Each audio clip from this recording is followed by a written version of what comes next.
দর্শক, প্রধানমন্ত্রী তারেক রহমান চীন সফরের সবশেষ তথ্য জানাতে সরাসরি যুক্ত হচ্ছেন সহকর্মী সাইফুল রিপন। সাইফুল,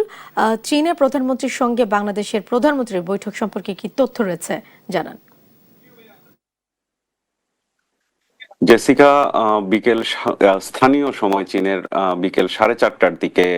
লি সিয়াং এর সাথে সাক্ষাৎ করেছেন প্রধানমন্ত্রী তারেক রহমান। এ সময় তার সঙ্গে ছিলেন তার স্ত্রী ডাক্তার জুবাইদা রহমান এবং সেটি গ্রেট হল অফ পিপলে এই সাক্ষাৎটি অনুষ্ঠিত হয় এবং সেখানে প্রধানমন্ত্রী তারেক রহমান পৌঁছানোর পরপর কিন্তু তাকে সেখানকার সশস্ত্র বাহিনীর চৌকস দল গার্ড অব অনার প্রদান করেন এবং এই সাক্ষাতের সময় দুই সরকার প্রধানের ভেতরে শুভেচ্ছা বিনিময়ের পাশাপাশি দুইটি চুক্তি স্বাক্ষর এবং 13টি কিন্তু সমঝোতা স্মারক স্বাক্ষর হয়েছে এবং এই সমঝোতা স্মারক এবং চুক্তি স্বাক্ষরের মধ্য দিয়ে চীন এবং বাংলাদেশের যেই সম্পর্কের নতুন যাত্রা, সেই নতুন যাত্রা একটা অন্য উচ্চতায় পৌঁছাবে এমনটি কিন্তু প্রত্যাশা করছে বাংলাদেশ সরকারের যারা প্রতিনিধিরা রয়েছেন। বিশেষ করে বাংলাদেশ সরকারের মুখপাত্র ডাক্তার মাহদি আমিন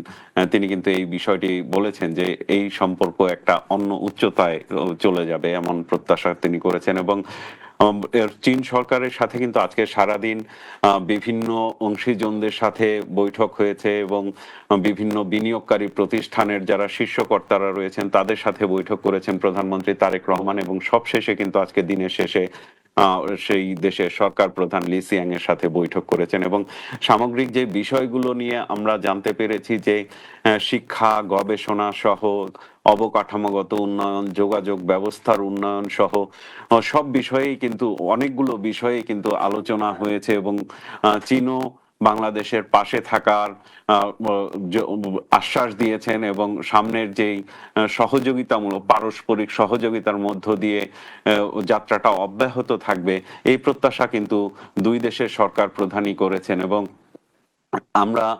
দুপুরে এর আগে প্রধানমন্ত্রী কার্যালয়ের মুখপাত্র ডাক্তার মাহদি আমিন যেটি বলেছেন যে প্রধানমন্ত্রী তারেক রহমান দেশ নিয়ে শুধু ভবিষ্যতের বাংলাদেশ পুনর্গঠনের পাশাপাশি কিন্তু তিনি আরেকটি বিষয় চিন্তা করছেন এবং সেই বিষয়টি নিয়েও কাজ করছেন যে এই পুরো অঞ্চলের যে আঞ্চলিক ভারসাম্য রক্ষা, সেই আঞ্চলিক ভারসাম্য রক্ষার জন্য কিন্তু চীনের সহযোগিতা এবং চীনের সাথে থাকার আশ্বাস কিন্তু প্রধানমন্ত্রী তারেক রহমানও দিয়েছেন এবং এভাবেই পারস্পরিক সহযোগিতার মধ্য দিয়ে সম্পর্কগুলো এগিয়ে নিতে চাইছে দুটি দেশ এবং সাইফুল, ধন্যবাদ আপনাকে। দর্শক, প্রধানমন্ত্রী তারেক রহমানের চীন সফরের সবশেষ খবর জানাচ্ছিলেন সহকর্মী সাইফুল রিপন।